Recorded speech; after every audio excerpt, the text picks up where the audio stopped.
අපි ජීවිතේ බින්දාම කැරියෝ දැන බින්දාම ඉතුරුනා පින්දාම සතුට යනු තැටි උඩට බඩු දාලා පිම්බාම දාතුනි වෙන්න සුරා මේරේ මච්ච පම ඒ කරොත් වැඩ ෆුල් ස්ටොප් මන් දැම්මේ නෑනි කොම පාප මිත්‍ර සේවනේ මාව හරි පාරේ අරන් ගියා තොගේ යාළුවෝ කුඩු ගාලා වලම්පි ගන් අරන් ගියා කුඩු ගැව්වොත් ඉඳන් කුඩක් නැති වේවි සසර ඇති වේවි මට මාද නැති වේවි විසිරේවි යාළුවා නන්නසක පැතිරේවි දෛවය පෙරලන්න සරදම් මිතිරේවි මේ දෛවේ සරදම් ගොඩේ යන්නට වේරමා වේස් පලයි මයකම් වස් දොස් දුරු වෙන්න මුරට එපා සල්ලි යකට තවත් බින්දු ඕනේ බා දුරට විතර නෙමෙයි ළඟටත් මේවා ඇපල් වෙන්න ඕනේ තරහ වෙලා වගේ ගෑනු උඹලා කපල් වෙන්න ඕනේ කයියේ විතරයි වැඩක් නෑ උඹලා බෆල් වෙන්න ඕනේ සල්ලි ඉබේ අතර එන්නේ නෑ හසල් දෙන්න ඕනේ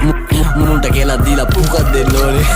දීනසි තරගේ පසුබසි මුලා මතක කරා මැද ඉඳන් බණි අගට මග දනි දැනගත් දිගති සර්පයෝ දන ළඟටම ගනි මං ඉස්සුවා තාප්පේ ලිස්සුවා ඌ රිද්දන්න බෑ මේ මිනිස්සු මරු රැප් කන්ද මුදුනේ මාව දිස්සුනලු